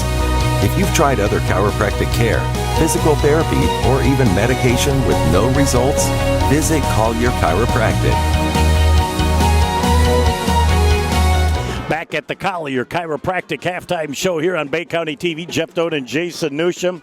It started early, and it came in a wave for the Standish offense and special teams. We're not talking about the rain, although that's starting to come down now too. But that potent offense that Standish, wanted to see what they're going to look like. I mean, they're a different team than what they were last year. A lot of different spots, but at the end of the day, the same results. They've got speed. They've got great team speed. They've got a great quarterback. They've got multiple quarterbacks, as they've proved there in the first half, that can make good decisions. And they've also got a running back in Jacob Barley that can hit holes. They got Sullivan, who's got speed that can stretch defenses. I mean, they showed us everything in the first quarter. I mean, we're talking the first 12 minutes and defensively. You look at this game, coming into the game, you want to see what your offense can do, you want to see what your defense can do, and you want to see what the special teams can do. I think you give out 3 A's for the first half from Standish for all those. I don't think you can look at that in any way. Now, the one spot that I know Coach Malcolm is going to look at is going to be some unforced turnovers, some ill-advised, not turnovers, but penalties. Unforced errors. Yeah, where they're going to have to, shore those up when you're playing somebody maybe a little bit better quality competition when they get to the clears, when they, and maybe when they get the, but you can't have silly mistakes. And I think that's one area that they're going to want to clear up as they move forward. And, besides that, you're going to start nitpicking if you're going to look for things wrong because they blocked well. They've penetration on both sides of the lines on offense and defense have both penetrated well. They've done a really great job to get this 2022 season off to the way that they would like. Pinconning offensively started slow. No time to throw the football. No time to run the football because of the pursuit. By the end of the half, you started to see this offense get into a little bit of a rhythm. They did get to a rhythm, and a lot of that goes to Norman, who's getting the ball and being able out of that fullback position. Once they started getting him the ball, it opened up a little bit of your other options, and more importantly, they were able to get positive yards on those carries. Now, it's easy when you can cue on one guy or two guys, and this is where, as Pinconning progresses, Knuckles going to have some time to get the feet set. So that offensive line is very young. Will need some time to gel for sure, and as they are able to gel as a unit and give Knuckles some opportunity, good things are going to happen. You've got that 5-5-1 defense. And that's really something tough to prepare for because I don't believe you're going to see that again this year on the high school level. It's not. It's the 5-5-1 being unique at the high school level, but it's still. You can't emulate the team speed, and you're used to 4-3, 3-4s. Even the old Buddy Ryan 4-6s is a little bit more normal than a 5-5. But at the end of it, the team speed that Standish has and the penetration that they're able to create, it's tough to emulate in practice. And I know we've said that a couple times. Well, and when we brought that out on a couple of plays that should have been 20-yard gains that went for touchdowns, the defensive back takes the angle that is successful for him in practice all week long, and he gets to that spot a step and a half late, and that turns into a big play. They've got to adjust their angle of pursuit. Well, you create your habits based on what you're working with, and it's tough to say, hey, this guy's going to run a 4.5, 4.6 40, and you're going up against a guy that's running a 5.4, 5.5 40. So your angles, as you're talking about, that's what you're training for. That's what you're prepared for. You can't act as if some guy is faster than what he is when you're at practice. So the one thing that Standish is able to do as they're rolling their lines is they're seeing that level of speed on their first team. Their second team knows the level that they want to get to and keep their program at a certain level. They know what they have to do, and it makes it a little bit easier. Pinconning on the flip side of it, they just need to keep working, one quarter at a time, one possession at a time. Try to win 4-minute increments. Try to keep your offense on the field. Try to, string together 3-4 first downs. Again, as we're looking ahead to Pinconning's positives, they need to focus in on things that they can control, and those are things that they can do here in the second half to build on for week number 2. Ball's going to be slippery in the second half. There's a very light, steady rain falling, so it's going to be interesting to see which team hangs onto the ball. But we're going to start the second half with the running clock, and if they get to 50 or above, that is a super running clock that doesn't even stop for the tips, which we will talk about when we come back to start the third quarter. That about puts the wraps on the Collier Chiropractic Halftime Show.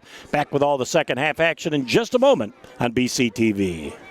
For over 75 years, Frank's Great Outdoors has served as the Great Lakes Bay region's premier hunting, fishing, and outdoor shopping destination. What started in the mid-1940s as a roadside bait and tackle stand has now blossomed into a 30,000 square foot outdoorsman's dream shopping location. Stop by the store located at 1212 North Huron Road in Linwood, or shop online at franksgreatoutdoors.com to find everything you need to get your next outdoor adventure started. Back on BCTV as we are about to start the second half.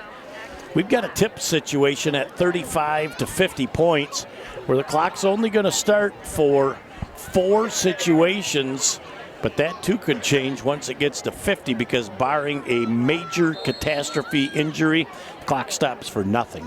So when you're talking these tips, the clock will stop on timeouts as the kickoff by Bartlett to Nishak. Another nice return. I thought he lost the ball. I thought he turned and looked to see where it was at. So we've got timeout. Timeout, injuries, penalties. Correct. And scores. We are in a running clock. So the score is the last time that we'll stop it, but that's again at 35, and once you get to 50, none of those are a factor other than major injuries. I like spit. Could be spit. We're playing the acronym game. We got some time. So this second half should certainly fly by in a hurry after the first half, quite frankly, took forever to get through. As no surprise, they're going to start with the Bull going up the field. And I would think that based on that run on first down, Standish defense at halftime may have made a slight alteration to their defense, because he was the one most positive cog for Penny in the first half. He was. Uh-oh, and he's limping a little now. Oh, I think Coach Mulligan's going to say, hey, don't need you over here.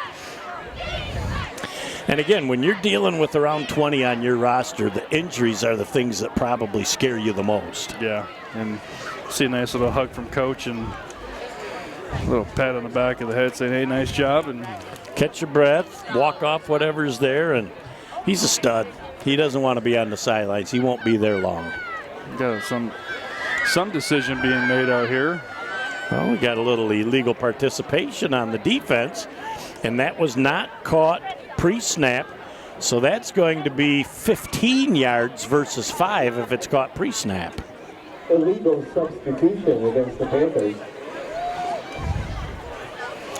Sometimes when people see those signals, they go, oh boy, what's that? That's you're tired and you're stretching. Big yawn, big yawn. Well, it'll be 1st and 10 as we got to get got to get our markers. The chain's got to get moving. We can't be snapping it too soon. It's our old friend Jeff Zaluka over there as the headline position in the first half, but they swap at the half. Now he's with his back to us. Oh, good. I don't feel bad for throwing popcorn at him. We're too far away. Oh, I got an arm. I walked in there at halftime to talk to the officials, and it was dead silence because they were all eating popcorn. There's a great timing pass right into the hands of number 2 on the play as Nishaka made that happen. What's most important about the pass is the fact that he had time and was able to step into the throw, and he threw a strike. Absolutely. A great route ran right there by Nishaka. Gets Norman back on the field as well. Moves the sticks. Again, positive. Nice throw. First completion. That's how you want to start your second half right there. Don't worry about the running clock. Don't worry about the scoreboard. Worry about the next play. Same offensive set that we've seen pretty much from both teams the entirety of the game. Norman bangs forward again, and boy, when you look at the number of, as you say, white shirts, I say yellow hats, there's 5 of them at the point of attack. Yeah, that white wall right there, that defense. But, I think Norman, he bounced it a little bit out to the right, trying to find a little gap there, and it's one of those things where that middle that he wanted to go up was clogged up. Yeah, he tried to bounce at one hole, but there was still nothing there. All he saw was the back of Kelvin Holland, and he knew that if Kelvin stopped him, that was a bad thing when your center is the first point of defense you got to run through. 2nd and 10. Again, coming back, trying to hit that quick slant, and very nice defense to cut the path off to that pass play. And quarterback was throwing that ball to a spot, and that was a dangerous throw. It was, and it's a little bit wet out there as well. We talked about, so not only are you dealing with the guys running their routes and making sure that they get proper placement, but when you're running a timing pattern, it's tough enough to run a timing pattern on a dry field. But now you're adding that and the wet ball. When once that gets out of your hands, there's a good chance you don't know where it's going, and that one was almost picked off. Just got underneath it as the ball was able to skip the turf. And bring up a 3rd and 10 for the Pinconning area Spartans. 3rd and long is not where they want to be. Well, getting the shotgun down here on the one-on-one, but they're going to pitch it out. Well, Norman had a full head of steam going forward, and he did fall forward, but he's only going to pick up about 3 on the play, far short of what they need. But I would think from the position they are on the field, they're going to go for it on 4th. I would agree. I also like the idea of getting some positive yards there to bring something up here on 4th and 7, 4th and 8. You know, it's from where I'm looking at it, it looks more like a 4th and maybe 6.5. Well, and I think what you're going to look for is a quick slant, because I really don't think routinely that the quarterback has had enough time to throw something with a 5 or 7 step drop. Well, nice that they got in the shotgun running a little go route as timeout's being called. One of your tips. Well, and again, I don't know if their main goal was to try and pull somebody off sides, but when I look back at Mr. Meredith in the back position, you don't have his hand even up in the area. You've got 12, 15 seconds, and you can make a change of a play at the line of scrimmage and still make something happen. So got to believe the intent there was to draw the defense offside. I think so. Make it a 4th and 2, a little bit more manageable. Again, we've talked about before the first half was over, you know, we talked about the possession that you thought was going to be overturned where they were able to sneak out that first down. But if you've got a guy like Norman, he's averaging 3 and you need 2. So right now at 4th and 7, you knew if you get him to jump, create that opportunity for your offense to get the ball to Norman. Let him pick up his 3 yards. Let him move the sticks. Keep your offense on the field. And, again, keep building that positive momentum. I'd like to see Nishaka, honestly, you know, let him just do a little fly route. Let's see if he can get on the other side of his defender. And, you know, Knuckle can give it a little bit of loft. And let's see if he can run underneath it. I'm not a big slant guy when the ball is this wet. Well, defensive corners are playing just a little bit soft. So there's the quick slant, and again, route jumped by the Standish defense. Liked the call, it just wasn't successful. The ball goes over on downs. It'll be 1st and 10 for the Standish-Sterling Central Panthers. Nothing to hang your head about, Mr. Knuckle. That was a good throw. You know, the situation is what it is for you right now, but he got his first completion out of the way. He's got some running back action with Norman going. If they can get Lalonde and Gunter to contribute a little bit, and all of a sudden now you got a little bit of a 4-headed monster. Standish's defense is solid. It's tough to gauge your success for the season based on this one performance because you're playing one of the top teams arguably in the state of Michigan this year in the high school ranks. Truman King comes back out for a series or 2 here to start the 3rd quarter. Yeah. He needs reps. Yeah, and then we talked about that too as Sullivan's out there, number 1, going to line up just inside of the slot position. As he takes it, trying to come back up the middle. What great lane defense and discipline by Pinconning shut that play down. And more importantly, he showed that he was going to throw a quick route. The funny thing is nobody fell for it. Nope, I see some very positive things coming since the 1st quarter by this Pinconning team through the 2nd quarter and here early in the 3rd. Yeah, you'd like him to get a little more excited. That was a great stop right there. But, you know, I mean, again, it's next play. If we can get another stop, keep him in 3rd and long, keeping them in 3rd and long. You know, as Jacob Bartlett's back in there in the back position for the Panthers. Trying to take that ball up the middle again, banging forward, but nice pursuit from the linebacking core of Pinconning as Bartlett picks up about 3 on the play, but Norman came up and really filled that hole in a hurry. Well, we're talking about the positives, and we talked about Standish, you know, realizing it's game 1 and you can't play your guys for 1 quarter and expect them to necessarily get the amount of reps that they need to prepare for week number 2. But Pinconning right now, against the first-team Standish offense, is showing some mettle. They made some nice adjustments. King back to pass. Time to throw the ball. Wide open receiver. Extremely well-thrown ball. Now trying to come around the corner. It's team speed. There's nobody going to catch him. Number 5, Bartlett, cruising cruises into the end zone. It's a Standish-Sterling Central Panther touchdown. He picked up one great block around the 40-yard line and then just put on the Benny and the Jets. I was looking out there, and I almost said to myself, going, what great defensive.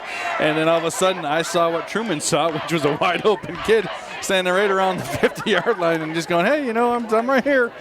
Well, and that was kind of the outlet pass. That was not the first option, but he made his progressions and checked down and hit a wide-open receiver who Bartlett turned it into a biggie. As he gives the signal there for the continuous clock. The super clock. Another high snap. Very nice job to bring that ball down. And it's up and good, and the clock's just going to continue to rock and roll now. And, with the rain in the area, probably not a bad thing, as this field thus far in this game has weathered everything that we could have thrown at it. And we could only hope that it stays in halfway decent shape for the rest of the year. We'll take a quick break and be back in a moment on BCTV. You treat your family with extraordinary care every day, which is why when it comes to their health, more of you choose Covenant Healthcare. We specialize in extraordinary care, from diagnosis to recovery, from babies to grandparents. Learn more about our extraordinary bariatrics program. Sign up for our free seminar. Back here on Bay County TV, as we have Jeff Doan, Jason Newsham, and Nick Page producing, directing, and filming tonight.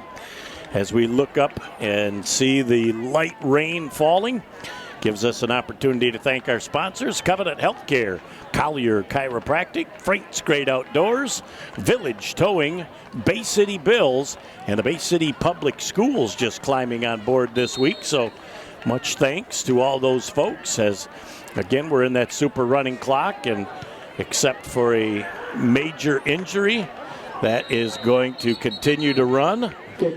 So the clock will roll, and I'm sure Standish is not happy they kicked that ball out of bounds. Penny says, I'll take it at the 35-yard line, have a great starting position. We talked at halftime about adjustments and not just necessarily the adjustments, but talking about the three phases of the game, the offense, the defense, special teams, and giving them the A's. But, again, right there, I'm pretty sure Coach Malcolm is going to look back and say, why are we kicking the ball out of bounds 3 out of the 7 times, 3 out of the 8 times when, we've got the speed, we've got the guys that can get up down the field. I don't mind putting maybe the little pressure on maybe the slower of the backs back there rather than kicking it away from the shaka, but as they're calling for a re-kick. So. Well, and I think they've got an idea of how they want their kick coverage to go, and they have kicked it to the right side of the Pinconning return team all night long. But it's important to keep that ball in bounds, because you got to hope your kick team can stop them short of the 35. Right. Well, now that's what Pinconning's gambling on, is that they're going to get a better return than the 35, or else you would have taken the penalty. Well, and what you've got in this super running clock, you've run about a minute's worth of time off the clock with that ball going out of bounds, but the super running clock only stops for major injuries. I'm going on record and saying you just like to say super running clock. For the sake of the teams, not always, but for the safety of the game. And look at that, getting right out to the 36. I think it was Lefebvre. Nashaka, okay. Tacklers led on the play defensively, amongst others, by Gioni.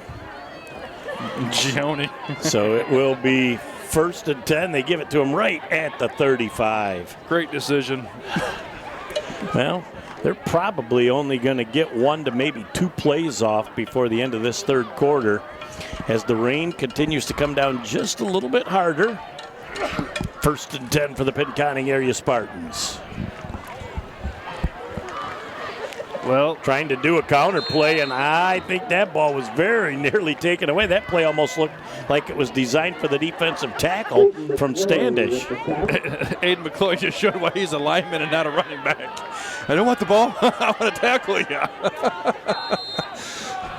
An absolutely tough situation. Well, and coming off the field, it's not a major injury. I'm not certain why they stopped the clock for it. If it's a safety issue, then possibly, but I've got my ibuprofen as a referee before the game, and that clock is cranked and rolling. Yeah, and there it goes. So that will allow them this probably being the last play of the third quarter, as it's a loss on the play of about 5, second down and 15 yards to go. We've talked a little bit about, you talk about the back judge and the arm going up. You know, the time, the clock, the play clock for high school is 25? It's 40 unless there's a penalty or an extra point. Okay. At which point it's 25. So anytime you see that back judge raise the arm, that's 10. Correct. And then they start the chop at 5. Okay, so your quarterback is able to keep an eye on that. Your coaches are able to keep an eye on that. Well, and that's why the... Why not? Well, we're going to have to go to a break here as the third quarter has come to an end here at Pinconning area Spartan High School football field. As the score, Standish-Sterling, Panthers 54, your Spartans 0. We will be right back after these brief messages.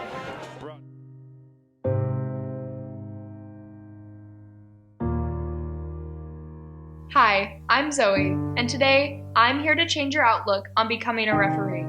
Sometimes being a referee can be hard work, but I'm here to tell you that the positives far outweigh the negatives. Just think of the impact you could have on the younger generation, the laughs you could share, and the lives you could change.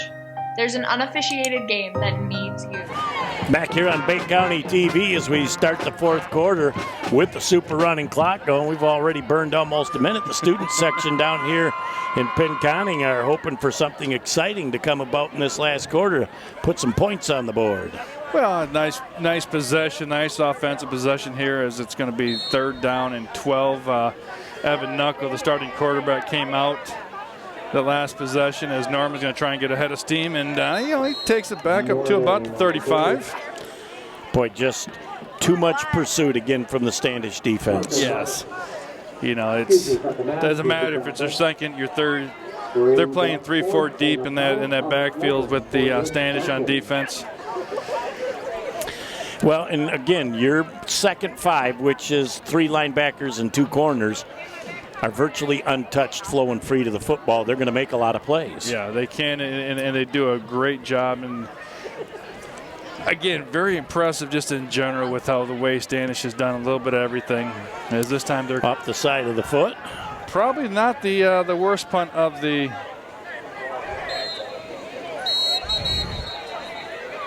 And we got a little bit.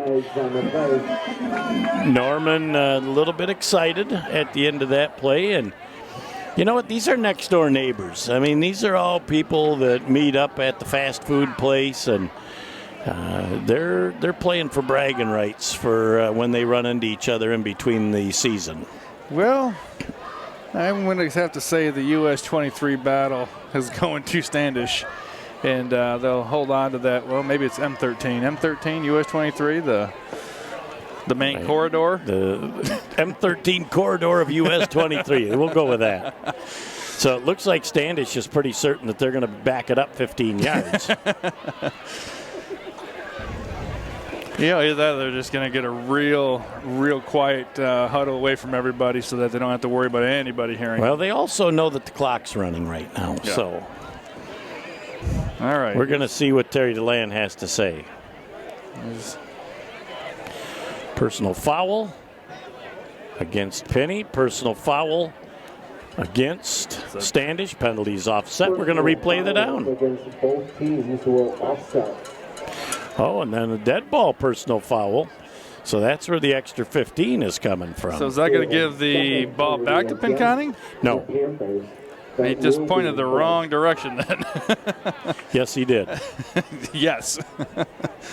Come on, Terry. It hasn't been that long. We're down to 8 minutes left here. Yeah, it's their first game too. You know, you get the bugs worked out. So again, it'll be 1st and 10 for the Standish-Sterling Central Panthers as we're approaching 8:15 left in the ball game. Every official now runs to their position. Now we got our back judge has to switch and look at that speed. Run back. Just don't fall. Please don't fall. Kevin Crampton. As here's another big hole. And look at the team speed. As we have got a Standish-Sterling Central Panther touchdown. Nirenberg made it look easy as he split the defense. You know, we talked a little bit about the team speed, but we talked about him earlier in the first half, just how his legs, they don't stop in his short stature, but he is powerful in his running. And when he's able to get his little legs moving like that, he's just like he's like a retro bow or Tecmo bow for you older generation. Just let him go. Well, and we've talked about this many times during the game. Two defenders had a legit chance at him, but the pursuit angle they took was a pursuit angle to somebody running that play in practice versus the extra speed of one step to get through that hole, and therefore they can't make it happen. Well, we got another bad. And this will be an easy score as well. They're going to call him short of the goal line with a great, thunderous tackle right at the goal line. It was no good. That's right there. You're looking for a positive. That was a heck of a hit. Well, you'll see that 4 or 5 times on their film highlights. I'd love to tell you who it was. I think it's 36. In life, things aren't scripted. If you're an athlete, we need people like you and translate those skills to officiating. You can get a lot out of it. It happens in every town, in every game. We never have a perfect game, but the rewards always outweigh the negativities.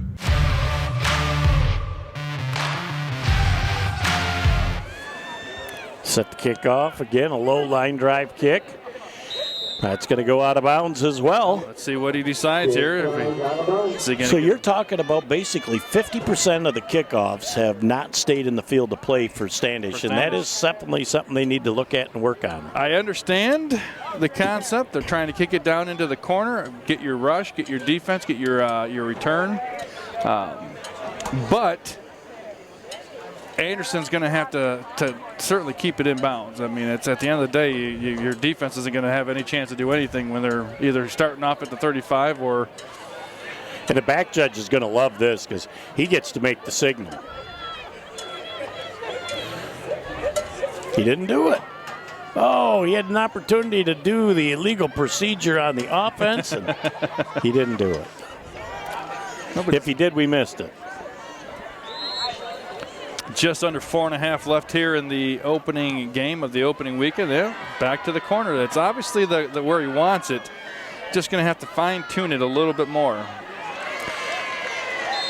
And again, now you're getting very close to hitting a defenseless player, and you do not want tempers to flare here in the last 4 minutes of this game. No, it's been very cleanly played. It has been, and I've seen very impressive show of sportsmanship on a lot of opportunities for Spartans to pick up Panthers and vice versa. And, you know, a little tap on the back of the helmet saying, hey, nice job. And, you know, some of those things you don't necessarily see in the high school level. Some of it's not even encouraged by the coaches at the high school level. So it is nice to see when you do have a rivalry like we have here in week one and score regardless of score, guys out there still giving each other a little love.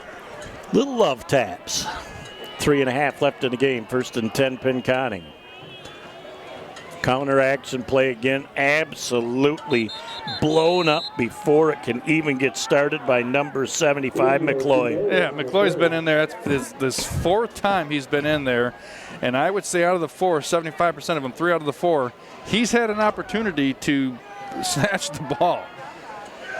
Well, and he has to do a great job of beating his offensive lineman clean off the line of scrimmage because he's not even delayed getting into the backfield. So he's either picking the right gap or he's there a half step closer than the offensive lineman can get a hand on him. Yeah, he's blowing up the veer opportunity. You know, by the time they get the guy, you know, the motion guy as the ball goes back to Norman.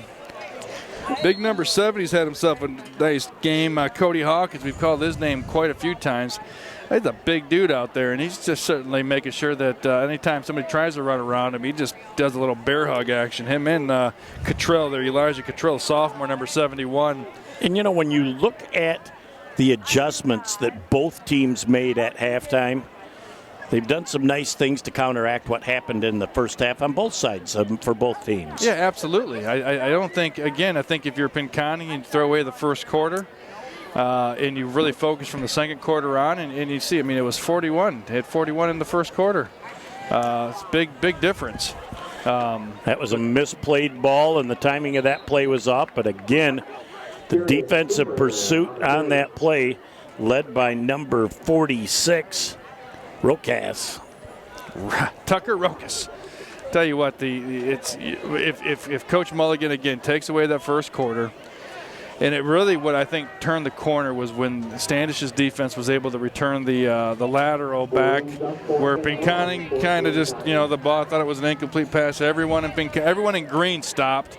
Everyone in white kept going, and I think that's a big difference when you're trying to get your team to play to that level. You have that team that plays continually until they hear a whistle, and you have another team who thinks that they heard a whistle. And that's a big way to look at it for the boys for Pinconning. Well, they're going to try and run a play now. Nope, they're going to take the 5 yards. And we'll have a delay game penalty. They'll take a timeout, and that's going to pretty much end the ball game. Well, that's not a bad move by Coach Mulligan. You're not forcing another punt. You're not giving beep number 1 from Standish an opportunity to run something else back, as the law firm of Sullivan and Sullivan has played very well. I tell you what, Sullivan, Bartlett. Yep. If they don't have a law firm yet, they should, and more importantly, I would add Truman King as your executor. Well, and you got to remember, Truman last year was a wide receiver. They asked him to do a position change, and he's done a pretty admirable job in that transition, as he had a 70-yard strike with a perfect throw on the first play of the game. Yeah, he was spot on, and that was the one play that really set the tone, I think, for both teams. Put Pinconning on their heels and put Standish in the driver's seat. Well, just pounce on it so that there's no other opportunity to score. That's all there is. There is no more. The final score in our ball game, the Standish-Sterling Central Panthers 60. The Pinconning area Spartans nothing. We'll be back to put the wraps on this in just a moment on BCTV. Welcome back to our Bay City Public Schools post-game wrap-up here on BCTV. As we look back at this ball game, the first quarter really set the tempo for the rest of this football game. It set the tone for Standish, specifically on the offensive side, and it did put Pinconning on their heels. And, I think the best way to describe the opening was great and tragic, all in one. And depending on which side of the ball you're on, you know what I'm talking about. The Pinconning needed a stop, maybe give up a couple first downs, but to give up a 60-yard strike on play number 1 and for Sullivan to kind of get loose as he was able to show himself from different positions. But after that first quarter was over, I think Pinconning settled in. I think they started playing maybe the game that they would have liked to have played from the beginning, and getting stops, stringing together some first downs, using some penalties by Standish to further their drives, and those are key. They just, that first quarter just kind of, after the first play, it was just downhill.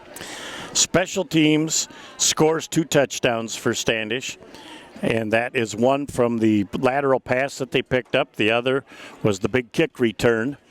But they scored in every way imaginable tonight, which has got to be all smiles for the Standish offense. It is, and when the coaches are able to go back, they're going to have to nitpick the offense specifically for little things. Penalties, and kicks out of bounds on the special teams.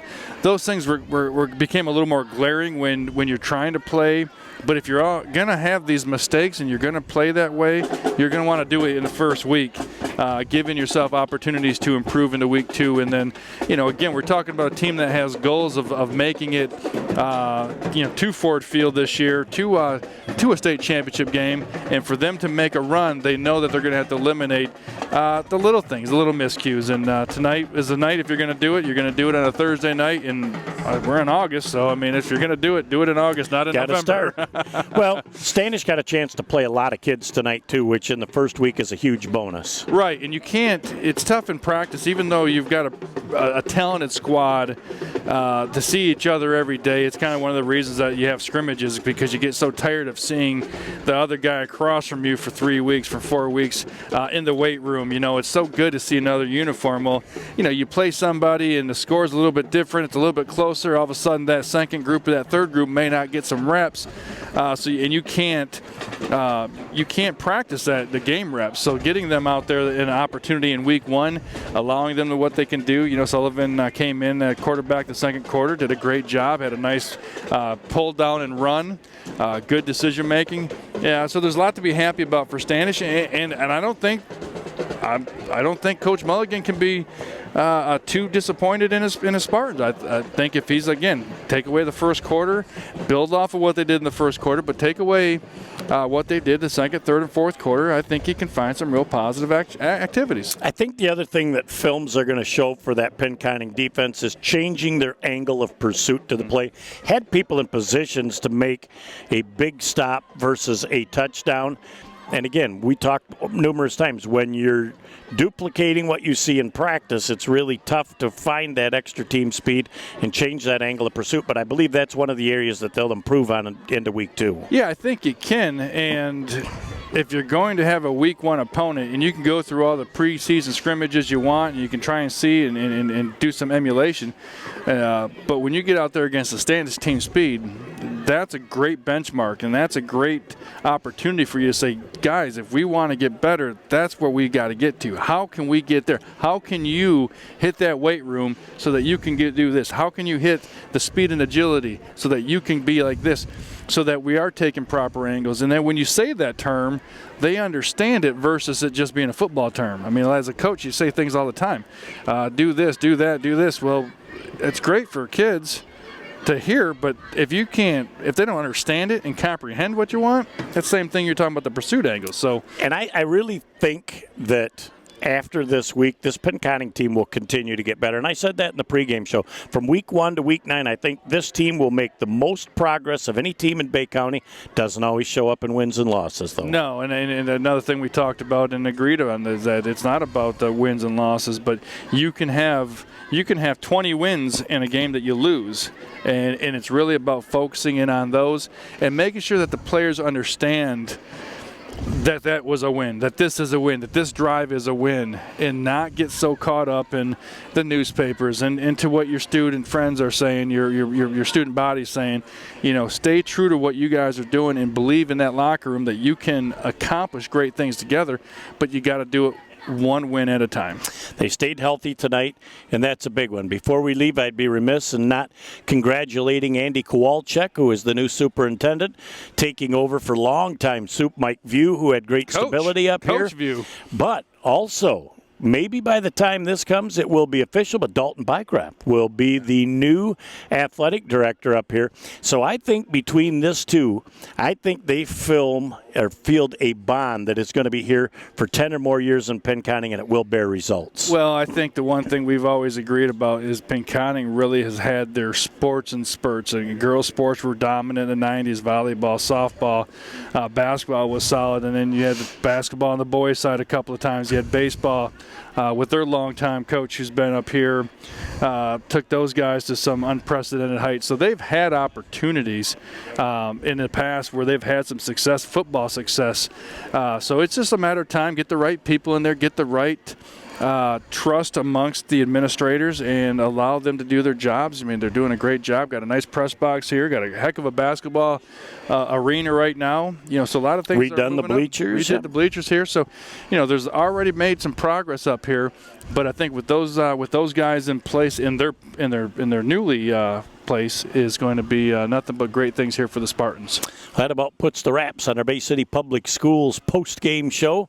Been a great first week. Jason, mid-season form, brother. Oh. I never have to worry about Nick Page. He's always doing a fabulous job. He just pushes the go button and makes it happen. I was glad to be back and help make it happen tonight. So have a great night. We'll look forward to seeing you soon.